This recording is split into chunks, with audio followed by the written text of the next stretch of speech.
Welcome back to the Deadology Podcast. From Pencil Hill Studio, New Paltz, New York, I'm your host, Howard Weiner. Today is September 11th, 2025, and this is Season 3, Episode 17 of the podcast. The featured show tonight will be from William & Mary College, September 11th, 73. That's doing some quick math here, 52 years ago. In Williamsburg, Virginia, Grateful Dead, awesome show. And we got Doug Schmell to join us again on the podcast. And we're going to dig into that one deep. First, I got two matters pertaining to September 11th. And then we'll get to Doug. First, it's Mickey Hart's birthday. The Grateful Dead drummer celebrating his 82nd birthday somewhere today. And happy birthday, Mickey. And we're going to play a little song here. If you know the song, sing along. This is Joan Baez and the Grateful Dead. Not the Grateful Dead. Joan Baez and Deadheads serenading Mickey with happy birthday before the Dead show on September 11th, 1981. Would you join me in singing the very conventional happy birthday song to Mickey Hart? Happy birthday to you.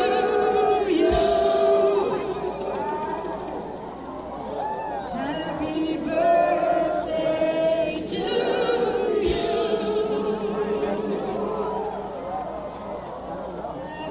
Happy birthday to you.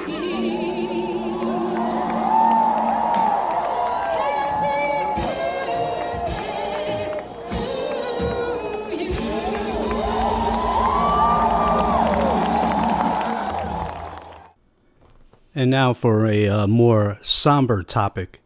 And there's a perfect tie-in because we just heard Joan Baez singing on September 11th before the Grateful Dead did an amazing show at the Greek Theater. That day, and this is absolutely crazy, I just thought of it as I'm doing the podcast, September 11th, 1981, a plane struck the Swing Auditorium in San Bernardino, California. The Grateful Dead played in the Swing Auditorium 77 and 78. And how crazy is that it happened exactly 20 years before the attack on the World Trade Center in 2001. Just a completely bizarre coincidence between those two dates. How many buildings in America got hit by planes? So strange. I just thought of that. But yeah, so September 11th, 2001. That day, and I'm discussing it on the podcast because there's a huge music tie-in here, and I would never be doing the Deadology podcast if it weren't for how that day affected my life. So September 11th, I've been looking forward to that so much. I was about 37 years old. I lived in Upper East Side, New York City. I was working on the West Side, Garden State Copier. And I was going to pick up the new Love and Theft album by Bob Dylan that came out on September 11th. I was sure to be the first person, and nobody beats the whiz, buying a copy of Love and Theft. My anticipation for this album was crazy. The critics were praising it. It was the one after Time Out of Mind, which just won a Grammy, so it was such an exciting time. That morning, I woke up, left my dress jacket at home, I put on my favorite Jerry Garcia purple tie, walked from the subway from Lexington Avenue to, I had it in reverse there, walked from where I lived on the corner of First and First Avenue all the way up to Lexington where the subway was on 86th Street, had a Walkman cassette tape. I was listening to CDs at the time, but a lot of Grateful Dead shows had yet to make it onto CD. And I was listening to the Brendan Byrne 11-10-85, the best ever versions of Cassidy, Feel Like a Stranger. I was getting all psyched up because I was so happy for this Dylan album. I had one business appointment that day, but the entire day was dedicated to listening to Love and Theft. And I get to work, and man, my anticipation, adrenaline, I was a 10 out of 10. I mean, if I was a football player, this is the state of mind I would want to be in when I hit the field. I was that excited that morning. As we all know, it was like the most beautiful day ever. Sunny skies, nice and about 70 degrees. So I'm on 7th Avenue. I go into the office. My manager, David Humphreys, greatest guy in the world.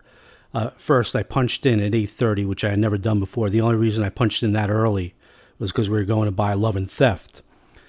So me and Dave, we go into his office.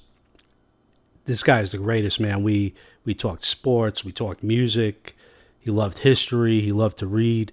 So every day going to work was a pleasure because I would have like at least a 10, 15-minute conversation with him.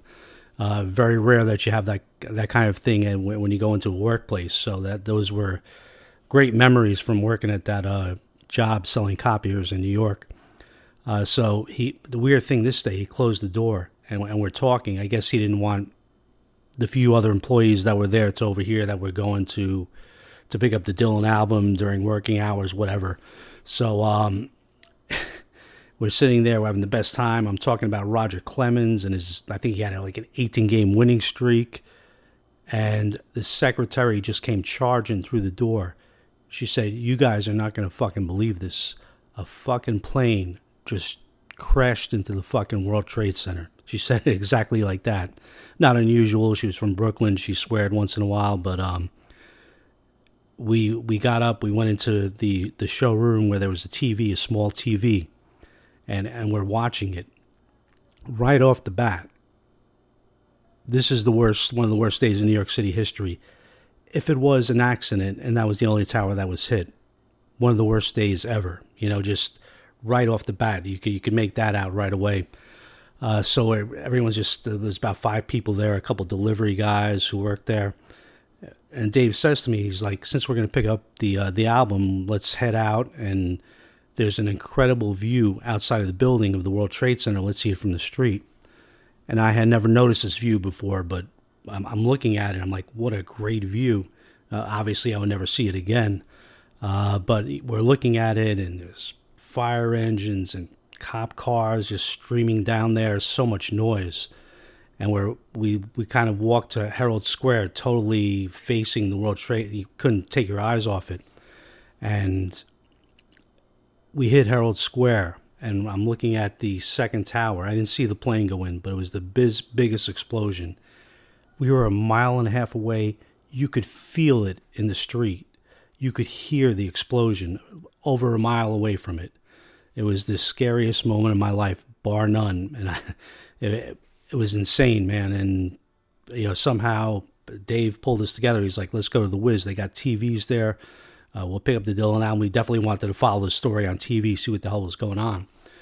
So we actually went to the Wiz that day, bought the freaking Love and Theft. It was the first thing from mine at that point, man.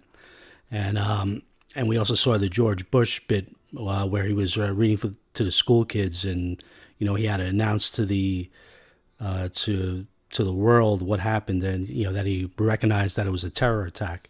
Just such an unforgettable day. And it was so shocking to me because I lived in New York City for only 4 years on the Upper East Side. I'd barely seen a crime. I've never seen somebody attack somebody, let alone a murder.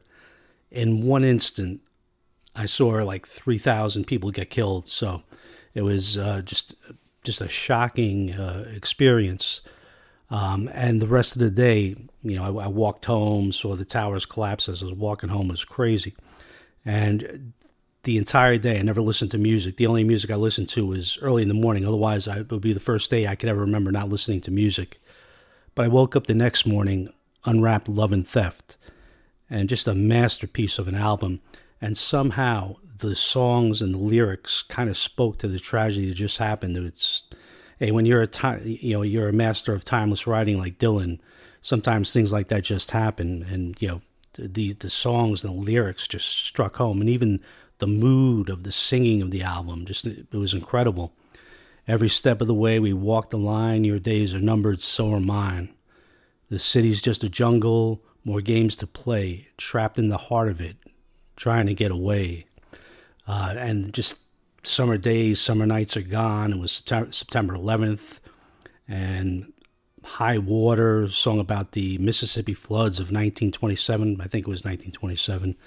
Another American tragedy. And one line from By and By really struck me. I'm shuffling and scuffling. I'm walking on briars. I'm not even acquainted with my own desires. I just, this album just blew me away, man. And for so many people, Love and Theft really helped them get through the days, months, years after 9/11. But how this changed my life, it's from that day forward. I quit my copier job, and in about a month, I went to work for myself. I was like, I'm going to enjoy, like, every day, follow my inspiration, follow my muse, which meant, for starters, I was just getting a lot of Grateful Dead CDs. I opened up my own business, so I had plenty of time, and I just spent 10 hours a day downloading CDs, trading with people online. I collected all these Grateful Dead CDs, listened to them, because back in the day, we had cassette tapes. I may have had 400 or 500. This was like it was one of the greatest things that ever happened. The invention of computers, we were able to download CDs, and now it's the snap of a finger. You have everything on the re-listen app, but I had to get every CD one by one, and that became my obsession. And I guess that's how I kind of became, I don't know if I call myself an expert, but, definitely, but I listened to so much Grateful Dead in those years on top of what I already listened to. It was such an exciting years for that. And also, Bob Dylan was still touring. So I went all over the world to see Dylan, places I never seen when I was traveling with the Grateful Dead. I went to Amsterdam and Mexico City and Montreal. Never been to New Orleans. Went to New Orleans to see Dylan. It was an incredible 6-7 year run of seeing Dylan. And somewhere in between, I came to the conclusion that somebody said to me, you should write a book. And I took it seriously. I was like, maybe I should write a book. So I started writing a book. One thing led to another. I went back, finished my college education. I hadn't even graduated college. I was a college dropout. And then I got a master's degree in creative writing after that. This all just one thing after another. I even got a gig doing a Bob Dylan show on WBAI called Visions of Dylan. I did about 10 episodes on the air there. That was pretty amazing. So following your muse, following your inspiration, I had no idea where it was going to lead, but hey, it led here. The rest was history. I wrote like 11 books. I have 11 books out there on Amazon, and I'm just thinking this may never have happened if it weren't for 9/11. It totally changed the trajectory of my life and where I was headed. And I look back at 24 years later, I look back at it, and I'm just like, great 24 years. I mean, that September 11th day haunts me like no other. That's never going to go away. But hey, it's been a pretty good run since then. I'm glad to be here. I'm doing what I should be doing. I'm doing the Deadology podcast. And everybody, thanks for listening. And now let's time travel back to a more innocent era in American history. September 11th, 1973, Williamsburg, Virginia. The Grateful Dead arrived on the campus of William and Mary and played a most memorable show. Earlier in the day, I had a call with Doug Schmell, and we get into all the details, so let's jump right into that call. Ladies and gentlemen, welcome back to the Deadology podcast. A good friend of mine, a legendary Grateful Dead taper, a man I can never sneak a fastball by in stickball, Mr. Doug Schmell. How you doing, Doug? Welcome back. Hey, thanks, Howie. I'm doing great, man. Wow, what a great show we have to talk to today. Yeah, it's a talk about. Yeah, we're going to talk to it. We're going to talk under it. We're going to talk about it, man. The September 11th, 1973, William and Mary College. And am I correct? Is that like the oldest school in America or something like that? Yeah. It's supposed to be. It's from 1600 and change. I remember reading about it. Yeah. It's like the oldest, institutionalized college, university, whatever. Yeah. It's pretty amazing, man. The Dead have played some outstanding shows there. There's so much history. Yeah. And the one from 1978, they're both incredible. They're both two of the best shows of their respective years. It's truly unbelievable, Howie, how great of a show this is. Yeah, so 73 never disappoints, man. You're not going to find a dud in that year, man. It's incredible. So yeah, let's jump right in and yeah, so they open up. We get a pretty typical opener. Chuck Berry into Pure Jerry, Promised Land into Sugaree. Nicely done. And I'll let you grab it from here, my friend.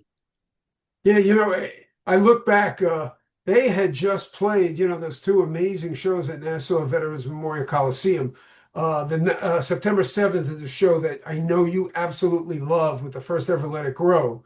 And then the next night was an official release on a Dave's Picks. It's a great show. I underrated that show. It's as good, if not better, than the seventh. Yeah, Those two shows back to back are incredible. They you know, really are. It's the second time they played at Nassau Veterans Memorial Coliseum, a hotbed for deadheads on the East Coast, as everybody knows. One of the greatest venues to see the dead. They're always hot there.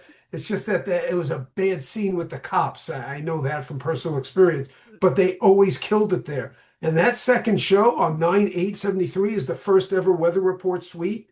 And they did it the next night. We'll get to that at College of William and Mary. And I'll tell you, Howie, they were just on one of their undoubted peaks during this time period. They had played at Roosevelt Stadium early in August on Jerry's birthday, a phenomenal show where they played an amazing Dark Star into Morning Dew at that show. And then there's a Dark Star El Paso Eyes Morning Dew, in fact, amazing show. And then next month, there was only a couple of shows removed from that show and the William and Mary. And as you know, they'll do the Morning Dew again. It's just an amazing time period for me, from my standpoint, yeah. of It's, how it's good the yeah. Grateful Dead were at this point in their lives and their Since you career. brought up the Nassau Coliseum, that and the Philly Spectrum have the two greatest histories of Grateful Dead music on the East Coast by far. Absolutely, I agree with you. Yeah, I Those mean, Madison Spectrum Square especially. Garden might have been the most exciting place, but they just didn't play there in the early years, like 72, 73. So that's why those two venues have an advantage, and they're both spectacular. Yeah, yeah. Earlier in the year on the March 16th, they played one of the greatest shows of the year that was just released as part of the box set. An incredible show from Nassau Coliseum. It's just funny how you're right. Some of these East Coast venues, people know the Spectrum, Nassau Veterans Memorial Coliseum, easily two of the best, if not the best. Springfield, I put Springfield Coliseum, Springfield, Massachusetts up there too, as well as Roosevelt Stadium.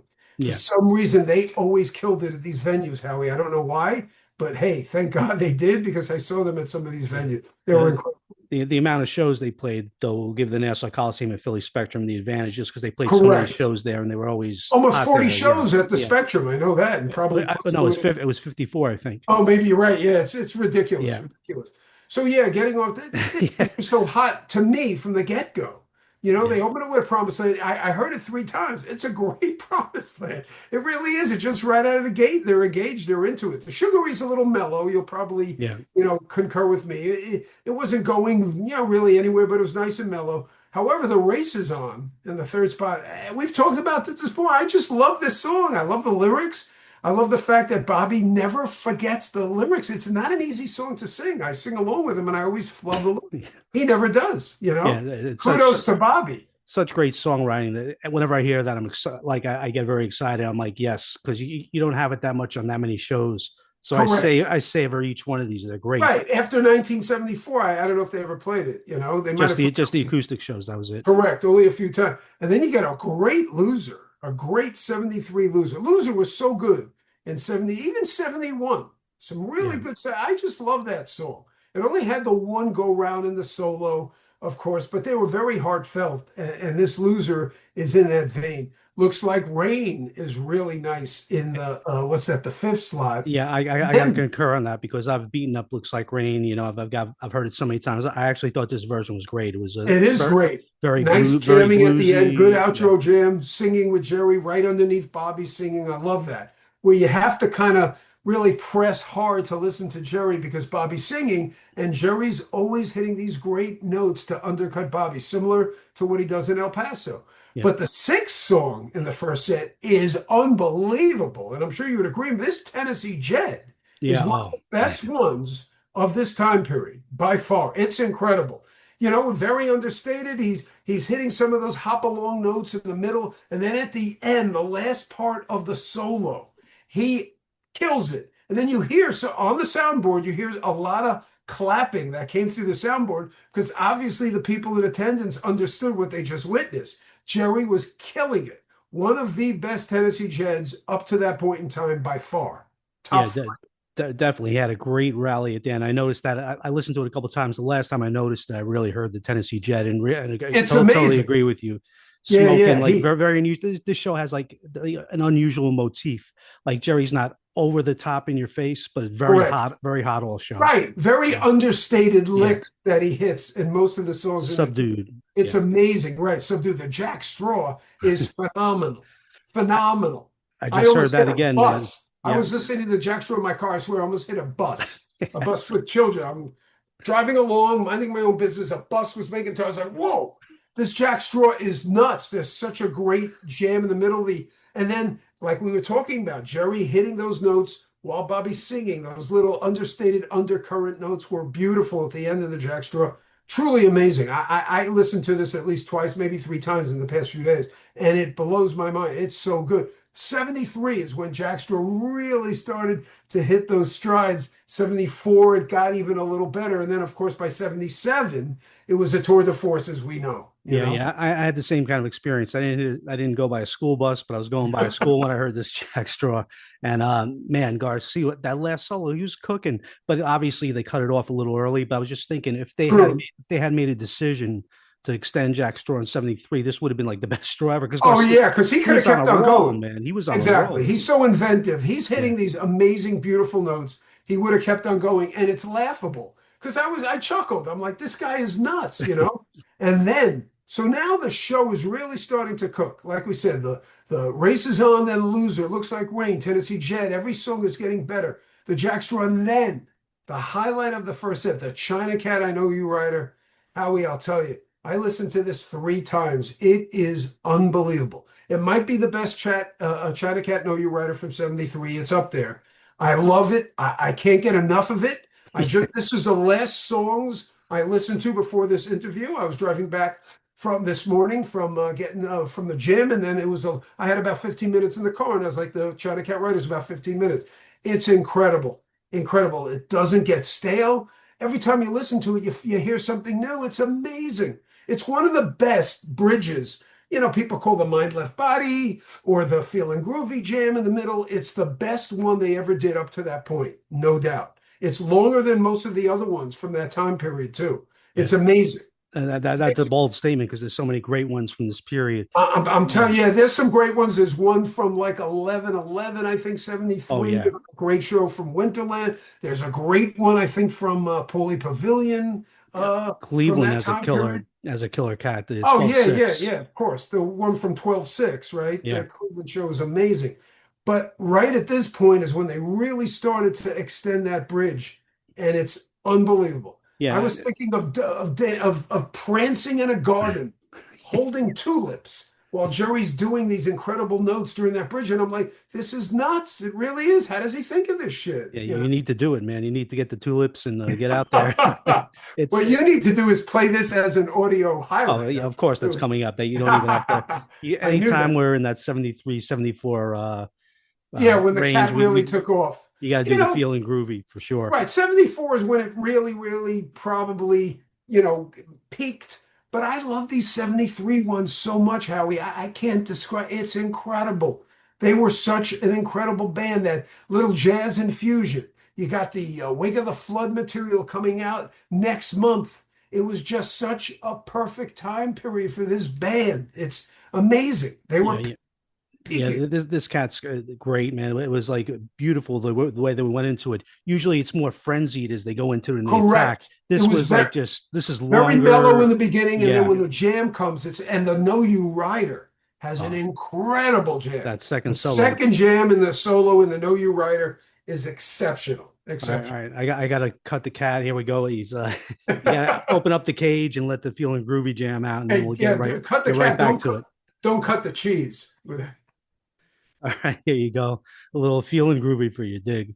Thanks, guys.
Yeah, what one could never grow tired of feeling groovy. I was thinking It's crazy. I listened to that three times, Howie, in the past few days, and it never got stale, never got people, boring. I yeah, always found something new, to really. people put together these great compilations of different things. What Bobby played, everything he played in '70s. They should it may be out there. They should put together a compilation of all the China Cat feeling groovies one after another. Oh, they're incredible. That would be something to listen to, man. Right. And they're all so Yeah, different. And when Jerry peaks, when when he's now finally going into the Know You Rider is exceptional. That part after the Feeling Groovy jam, and now the climax. They're about to go into Know You Rider. He hits some unbelievably beautiful notes. It's yeah. amazing, amazing. And as always, the crowd goes. The crowd, like these are like New there's a lot York of new crowd, people. There's some people who see the Grateful Dead, some who hadn't, but everybody's cheering at that point. Correct. This is a college crowd. They know what they're getting. This a lot of people seeing them for the first time, but I'm sure a lot of people were traveling, from other cities that were big Deadheads, and they get it. That's where, like I said, you could hear the clapping at the end of the Tennessee Jet as well as after the China Cat Rider. They witnessed, they knew what they were witnessing. Something great. Yeah, Amazing. That. So then we get the last, especially the last solo of Ryder Garcia was. Oh, it's incredible. Yeah. I especially focused on that just before this interview. It's truly amazing how, all told, like I said, it's about a 15-minute China Cat into I Know You Rider. Spectacular. And then you got a really nice. What I found was the El Paso, which is, in this time period, El Paso is great. I love the, just the bounciness of the song, the story, that Marty Robbins tells, great stuff. And then you got a great half step, one of the better ones from this time period with a great first jam. The first solo is just excellent. He hits some beautiful. I thought the second one, man. So they're both second one too. Yeah. It's just great. Setting it up for what it became, 74 and then 77. It was an unbelievable song. And more on that. One thing on the half step, I agree with you, man. It was like picture perfect, great singing from Jerry. Oh yeah. Just didn't have the extended long jams, but it was the band was completely tight on it. Great version. It's something that you could have released as an official release. It was like for that sure. clean. I'm surprised it hasn't been released, maybe because of the cut that we'll mention later. Yep. But you think of these half steps in this time period, and a lot of them don't have an extended jam, but some of them do. We mentioned the Spectrum, one of your favorite shows, mine too, 9/21/72. Yeah. As one of the greatest. Oh, when they first brought half step out, it was a little crazy. Unbelievable outro jam where it's nuts. The last one we did, I think, was Dillon Stadium. That has a great half step. That has a great one too. Yeah. Correct. 7/31/74. So that sets up for the end of the first set, Howie, with this unbelievable play in the band. It's not particularly long, but it's so hot. Where Jerry hits some runs that I was flabbergasted. I could not believe what I was hearing. I heard it a few times. And I just wanted to reinforce that. I was like, this playing is so hot, but I forgot what part. Around the 10-minute mark, I think it was, he goes nuts. It's just some great, he's hitting these incredible Coltrane-like notes. It's nuts. He's going like furiously fast. And it lasts for a few minutes, and then they slow it down, and they come back for the reprise. Beautiful. Typical 73, better than most, but typical in that jazzy flavor where a whole band is involved. You got the great fill bass lines in the background. You got Bobby's rhythm. It's great. The drums from Billy are just right on. What a great song, Howie. Like you said, it wasn't overly long, but it really hit the spot. They came out flying. And as I was listening to it, for some reason, I had this vision. You had Tulips before. I was thinking Tulips in the Garden. Yeah, I was thinking of like along the garden. I was thinking of like Chef Ramsay and a bunch of cooks out there. And he goes, all right, you got 15 minutes, go. And I just chopping and slicing and dicing and steaming and boiling. There's a lot of that. Correct. Yeah, so. What's funny? I remember listening to the show. The last time I heard it was maybe a year and a half or so ago. And I didn't remember this first set being as good as it was now that I re-listened to it twice for this interview. There's just so many jams within these songs that get you and take you by surprise. It's unbelievable. It's really worthwhile of repeated listenings because you're not going to get it the first time. Yeah, and it doesn't hit you over the head. It's very understated. The song sequencing also got to me too, because like sometimes you'll be listening to a show, there'll be like a little lull or something. This show just kind of draws you in all the way through. It's correct. It's like perfectly sequenced, which is yes, and it really builds nicely. Like I said, Races On, Loser, Looks Like Rain, Tennessee Jet, Jack Straw. China Cat Rider. It's all great stuff, and it all keeps getting better. It's amazing. And to get a half step after the cat is beautiful. You know, it's Oh, that correct. a late half step. Amazing. Yeah, I mean, it's just a great first set, 1973, I've said it before, Howie, it's the gift that keeps on giving. It's true. yeah. So many incredible shows from 1973, You can't folks. even do a top 10 from 73 Oh, because it's you'd be too leaving hard. out too much. Yeah, Right. You need to do a top, you have to take your shoes off to count your toes to do a top 20, right? yeah, Because it's too hard. I've tried it, Howie. I swear to you. I've had yeah. to leave out some shows to try You're a to do foolish the man. I would best never shows. try that. That's You take your shoes off. It's funny. every show is like is a contender, man. It's like how It's many shows? amazing. Didn't they play like a crazy amount of shows that year? It was I Yeah, forget the yeah. exact It number. wasn't as many, believe it or not, as 72, but there's 80 some shows, whatever they play. And it's just, they were in, it starts from the beginning of the year.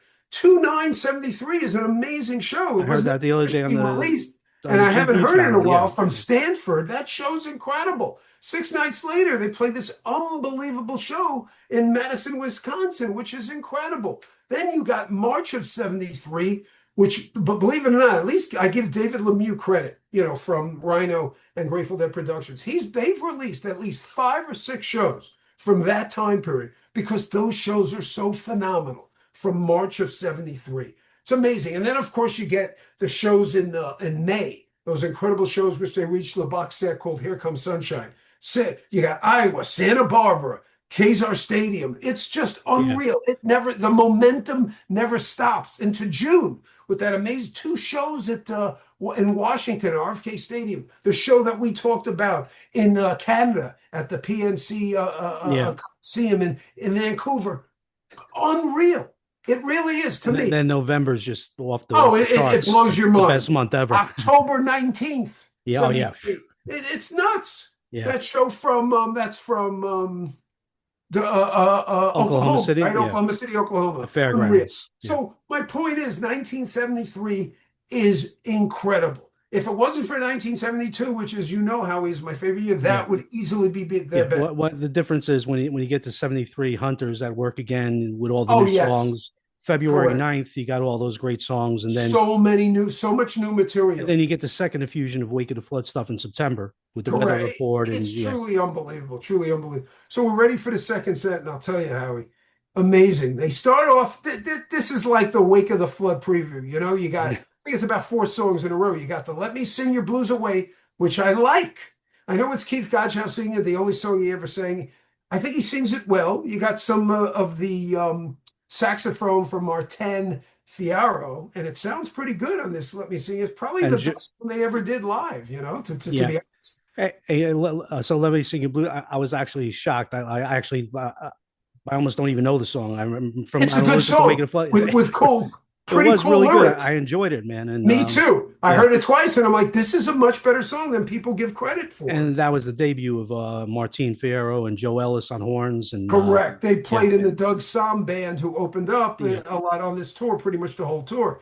And I tell you, it's great. Then you've got what a lot of people consider, Howie, and I might be in agreement with it, the greatest weather report suite ever. It's up there, Howie. I know a lot of people may not like the saxophone, but it doesn't get in the way. He has his moments, Martin. He's hitting it. He's killing it. Jerry, at the end of Let It Grow, just to set it up, hits some of the most beautiful melodic notes he's ever hit in a Let It Grow. I know you're a big fan of the one from 2 shows before, 3 nights prior at the Nassau Coliseum, because it's just an unbelievable ending outro jam. But you got to give credit where credit is due. They really knock it out of the park with this weather report suite. It's killer. It's 17 minutes long. With what the singing is incredible. Just the break from Weather Report Suite into Let It Grow is amazing. I loved it. I was just curious about your opinion on it. I know you're not big on saxophone, Who said I'm a huge jazz guy? Maybe not. That I know. Yeah. I thought you were more into a pickleball. Yeah. Hey, so you got first I just want to comment on Donna's singing. She's awesome when she sings with Jerry. Yes. It's a little this weather report gives me that where I could compare what's going on. When she sings with Bob, I'm not crazy about it. I get you. But she perfect harmony with Jerry. It sounds like exactly like it should. Of, the weather report suite. Tomorrow is Forever. That song, Tomorrow is Forever. Beautiful. They are so in sync on that song. the Merle Haggard song, Jerry "Sing Me and Back Jerry Home." and Donna. Yeah, It's "Sing Me amazing. Back Home," Jerry and Oh Donna. yeah, Donna's phenomenal, great on that. Yeah, phenomenal. There and you go. then I'd rather her not sing "Let It Grow" or "Music Never Stopped." I get that. I get that. Yeah, It's not even either one's fault. It's just that their voices don't sound great together. I guess you're think. right. She Now, meshes much better with Jerry. now back to the horns. Weird, man. I don't know. It's like Branford Marsalis is the perfect. He comes in, he knows how to fit in perfectly. When they were playing the background stuff, it was a little too loud. Oh, of course, and it takes away from Jerry's jamming sometimes. And it could have been the mix. Yeah, it could have been as the a mix. point of reference. No, you make a great point. Howie, the shows after this, they played at Providence, they played at Syracuse. Some of these shows are actually really good, but I tried to listen to them and I couldn't because they were all second set for the most part, had Fierro and Ellis, and I just couldn't take that much saxophone. Yeah. It wasn't that it wasn't nice sounding, it was good enough, but they're interfering with Jerry's jamming. That's the exactly. problem. And yeah, this is an early Let It Grow, so it doesn't interfere. That Garcia comes off with some Right. incredible He definitely runs. does interfere on Yeah. the mid solo. You know, there's three solos. On the mid one, it does, and it's a little shorter because Jerry lets Martin do his thing. And then but in the reprise, the outro jam is phenomenal. It's unbelievable. We're going to be hearing really that as a play highlight. off each other well. And Definitely. Jerry is hitting some incredible notes. It's a 5-minute and change outro jam. It's incredible. It doesn't stop, you know. Yeah. Really, Martin's really doing. He's trying to impress the crowd. He hits some high octane notes. You know? He's almost there. It really sounds like it's good, but then it gets a little too screechy. He screeches a little. I get that. Yeah, but guess what? Overall, beautiful weather report. Hey, like you said, that last solo is great. Garcia. Oh, it's amazing. Garcia is totally going off on it. Yeah, It's cut a little bit, but yeah, it's really cool. And we'll at this point we'll let the listeners decide for themselves. I'm going to play that last jam where you can the hear outro jam of the Let It yeah, Grow. exactly. Enjoy.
Yeah, that's long, Howie. That's over 5 minutes. Amazing. You Yeah. know, it's funny when you listen to Let It Grow from modern times. You know, before Jerry called it quits, and you and I were touring. That was a cookie cutter. Dun dun dun Oh yeah, yeah. dun dun dun After the dun coma dun. got cookie cutter. It Yeah. was terrible. There was no jamming. This man puts that to shame. 5 minutes of pure Yeah. jamming, Hey, but but when we inventive jamming. Jerry hit these incredible notes yeah, that are let's just 16. clarify for just everybody. After Garcia's coma, he never played Let It Grow like he did before. Correct. He In could. 82, 83, he Yeah. was kicking ass on that Oh, like they were crazy. killing Yeah. it. Yeah. Yeah, yeah. Some of those shows that we were at, like the Brendan Byrne, I think what's that, like 417, Yeah. 73? Oh my Every version God. from 80 He from like was killing 77 to the 85. notes in Yeah. those Let It Grows were amazing. So this one, I get back to, this was really the start of it. The second one they ever did, the third Let It Grow, second Weather Report Suite. Hey, and To just me, one more point on Martine. This is the first time they played with the band, with the Grateful Dead, correct. and they would do 8 shows, but but pretty good for the first time. They were probably just a little too loud in the mix. That was Right. No, I get that. But still, the hot playing. I got to give Montana yeah. credit. Very, very hot playing. And then you get another song, like I said, 4 songs in a row, basically. You get the Let Me Sing Your Blues Away, Weather Report Suite, Let It Grow. And then you got a beautiful Road Jimmy. Howie, I tell you, the first jam in this Road Jimmy, the first Jerry solo, might be the best first solo he's ever done in a Road Jimmy. It brought me to tears. It is incredible. Listen to it again. You'll see what I'm talking. It's so melodic. It's perfect. Jerry knows the tone and the ambience of the song, and he hits this solo perfectly. Second solo I wished was a little longer because I love Road Jimmy. It's such an incredible song. He didn't extend the jam as much as I would like, but it's still very, very good. One of the better ones up to this Yeah, it point. was definitely They did. hypnotic. I almost hit somebody on an e-bike as I was listening to this. Yeah, that first solo, I'll tell you, listen to it again. It is beautiful. And then the show continues. You got some great stuff. You got a Big River. Look, back then, Big River, they were only doing 3 rounds It of the was jam. quick, man. I It's really quick wanted to pick. jump on it and Yeah, tell you yeah, how it's great it quick was. picking and really nice notes in this Big River, I'll tell you. And then you got a nice deal, short, I jam thought or it was two. awesome. I thought like the It's guitar nice. playing was like Oh, really and the hot. singing at the Yeah. don't you let the Jerry really ramps up with his voice with the singing. It's great. I heard this last night. I was driving back from the airport in Fort Lauderdale. I went to Dallas for the day, so I queued this up, which got me to the Beat It On Down the Line, which is good. We'll discuss that. Great jamming in this Beat It On Down the Line after Jerry's solo. Well, Bob takes over the lyrics at the end. Oh yeah, yeah. Joe's Jerry's hitting noodling in these there. unbelievable. He's noodling underneath. We were talking about that before, as he does in the Jack Straw. He's hitting this incredible, incredible line of notes while Bobby's wrapping up the lyrics. I thought it was amazing, and that sets Yeah, up. you got me into the beat it down the lines, man. It's like They're great. It's such a great song. and I love it. it's always a little different. Like in these days, it got cookie cutters that went on, but in the Oh, correct. But back then, 72, 73. they could My tear off God. on these little Yeah, jams, and then Jerry hits Keith these would do great his notes. thing, and yeah, A lot of times he'll give Keith, a nice yeah, piano solo in the second round of the jam. But this one is just phenomenal because he continues hitting those notes while Bobby continues. Yes, I'm going back to that shack way across the railroad track. And Jerry's just going yeah. nuts underneath. I love it. I love it. And that sets up, for me, one of the greatest set ending of any concert I've ever heard by the Grateful Dead. I'm putting this up there, Howie, with the Dark Star Sugar Magnolia, caution from England, 4872. It's almost as good as not as good for a set ending, show ending suite. The Dark Star, Morning Dew, Sugar Magnolia from this show is beyond phenomenal, beyond words. You got to listen to it. Well, it's Nothing unfair. we can say That's Nothing unfair we can because you say got a how we morning will dew do in there. justice. You got a morning dew in there. It's unfair to that. It's unbelievable, right? If they did Stella Blue, it would Yeah, still yeah. be great. It would still be, oh, you got to listen to this Dark Star Stella Blue Sugar Magnolia. Yeah, in London they just did Dark Star Sugar Mad Caution. You got a morning dew in here, so it's big Right, trouble. there you go. And it's one of the Howie, best I'll morning tell you, dews, man. I knew about the do, and thanks for you. You were the one who taped these shows off the Internet Archive. I never would have known of the show.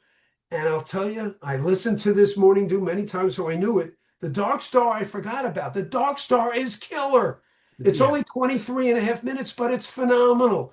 Jerry does not waste any time. There's no real dissonance. It's just a lot of beautiful jamming with different themes throughout.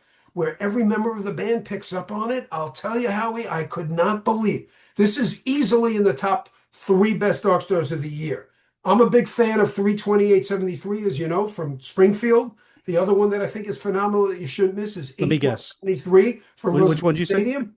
8173 Roosevelt Stadium Dark Star. And also the one from 111173. I was going to say 1111. That's insane. Oh, that's phenomenal. So those to me are the top 4. And then Got 12-6 my also mind. Cleveland. For me, the one from Oh Cleveland. yeah, well that one's 40-something minutes. Yeah, It's yeah. incredible. It's a little different. It's made from a different animal. It came out of a manufacturing house, you know. It's just different, you know. That one is crazy though. It's almost 45 minutes. And It's the way it single longest starts Dark off. Star ever. This But- one's half the time. It's only 23 and change. But what it's all in great the first Dark Star. jam. It's that opening 17 minutes. It's like 17 minutes of just like fury. Correct. And jazz. It's amazing. Yeah. He doesn't stop. There's so many different melodic jams. At the 10-minute mark, he picks up on this theme. The first it's actually Phil and Keith who go on this little rampage, and it's very, very nice. And then Jerry jumps in for like 5 minutes right before the lyrics. I'll tell you, That part is amazing. It really It's is unbelievable. That's what I looked at. What I kind of roped off. I had put a caution rope around it. Oh my About God. 11 to 17 minutes. It's incredible, Howie. Incredible. Right before the Yeah. lyrics, it was just beautiful. The lyrics are sung so well, and right after the lyrics, it's really no space. It's that thing that a lot of people call the philo stomp. The philo or the philo stomp. And it is. It's Phil hitting these incredible.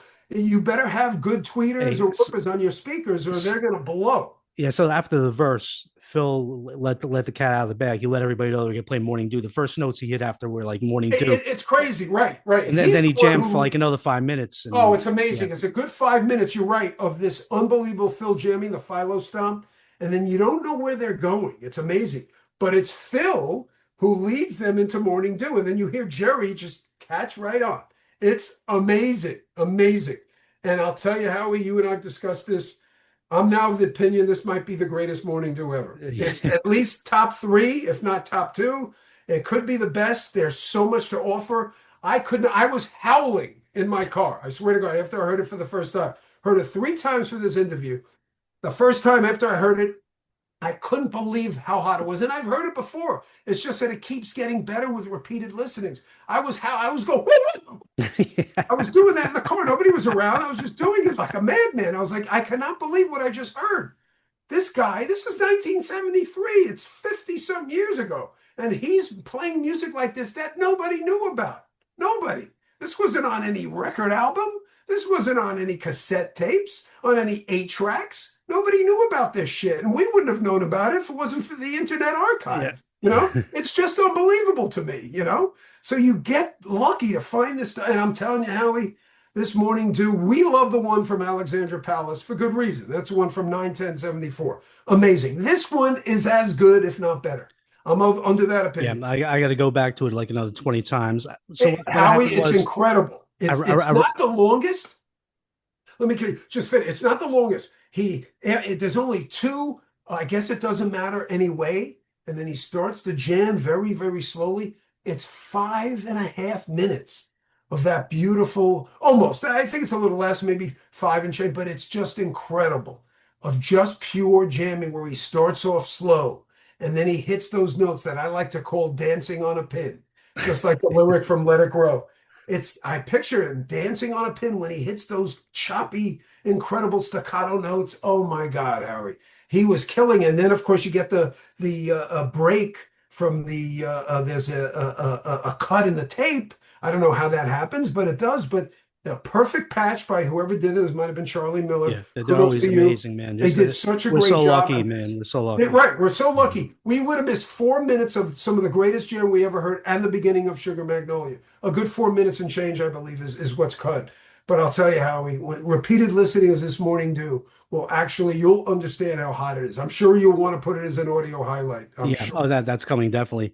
So it's definitely one of the best. I think the last time I heard the show is when I wrote my first Deadology book. I heard it. I put this in the September put in a 11th nice section. review of it. I read your review recently. I loved it, and just because there's that cut, that's probably why I never went back to it since. Oh, don't let that cut bother you. Please do not. They do such a great job editing this. It Oh yeah, it's goes to an perfect. It's audience. seamless. It's I think I'm seamless. going to listen to the. I'm going to find an audience copy and just listen to the audience copy straight out. So Right. This way, there's no distraction. You're right. Is it a it's distraction? insane. Yes, but It's easily up there, top five, and I just have to go back and hear it another 20 times and really try to I grasp think you'll where it be is. right. You'll be in agreement with me. It's Howie. I've never heard those unbelievable notes that sets up the fanning, and he hits the greatest fanning, the speediest. Like I can't explain it. Look, I know a lot of people love Cornell.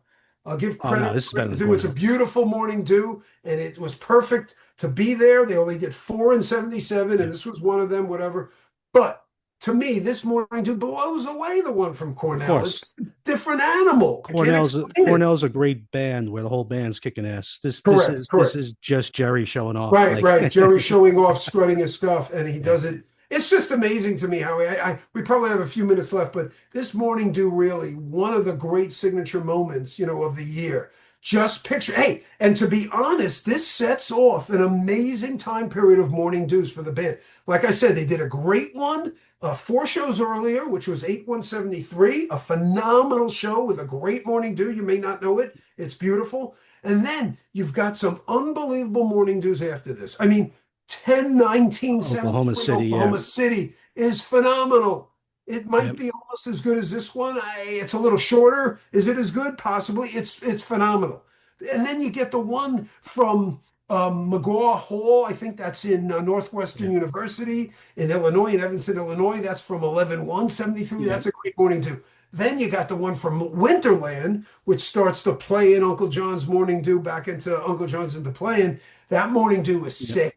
And then you got the Paulie. one from Paulie Pavilion, one of the best ones ever. Yeah, So to me, this is right this one has it. beginning. It's better. This This is one's where better. Morning Dew started its peak. Hey, To me, quickly, 9/11. I think there's three morning dews. They did a great one in '81, Greek Theater, and I think they also did one in '87. So on and this, by one day, 9/10/74 yeah, missed it yeah, by one day. You mentioned that in your book. Mickey Hart's birthday today. He wasn't in the band, but yeah, just this is the best one of '73, I think.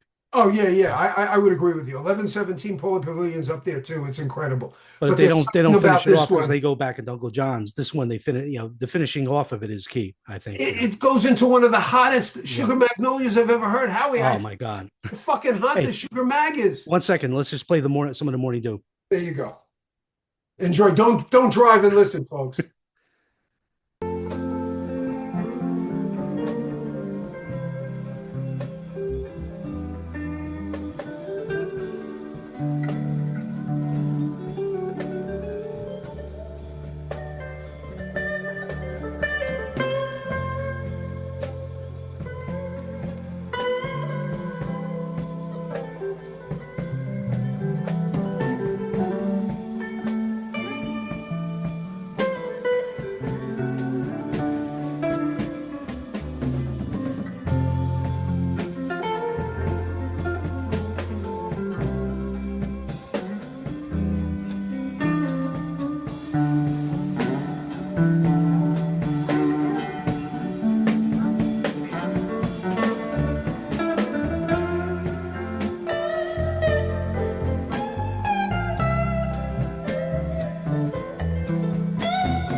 All right, here we go. We're gonna close it out with the Sugar Magnolia, man. Oh my God, I didn't even like. I knew this was hot, but when I've been Yeah, I hearing knew it this, was hot too, but I forgot. Howie, it is to me the second best one of the year. To the one that I think is the best one of all time from let me guess, 11:10. 1173 Winterland. 11:10, Yeah.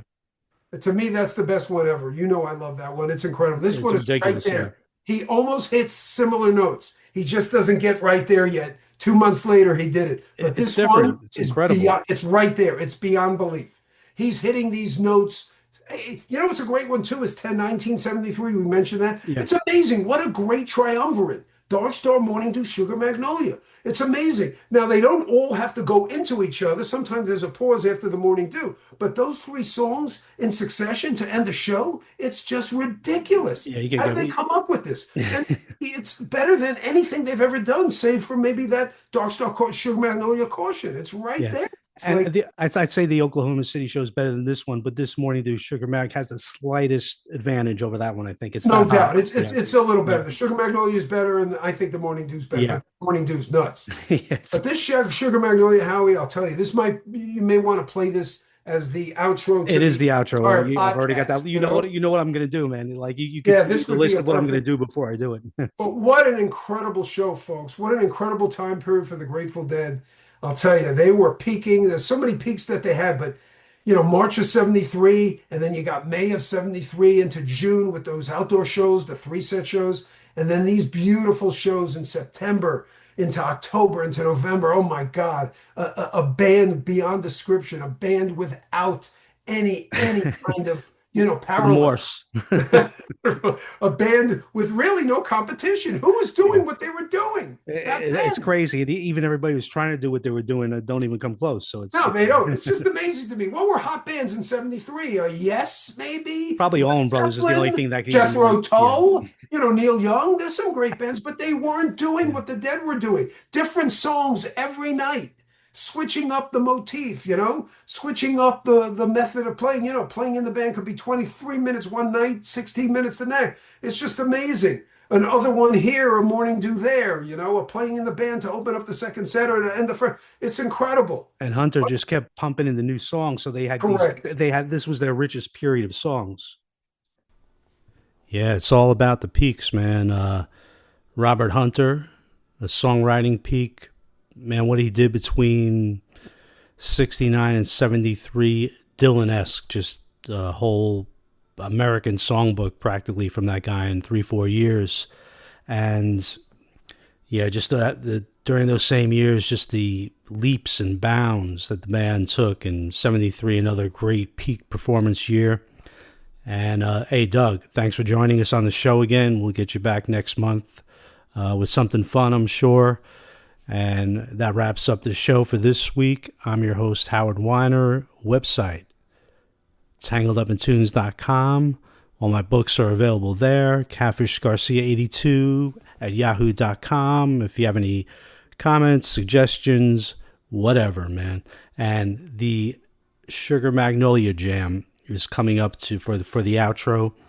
So the tape is a soundboard, and then there's this big cut from part of the Morning Dew Jam through Sugar Mag up until the Sugar Mag Jam. Luckily, we get back to the soundboard for the Sugar Mag Jam, and man, this one is spectacular. So you're all going to enjoy that, and I'll speak to you next week. Peace out.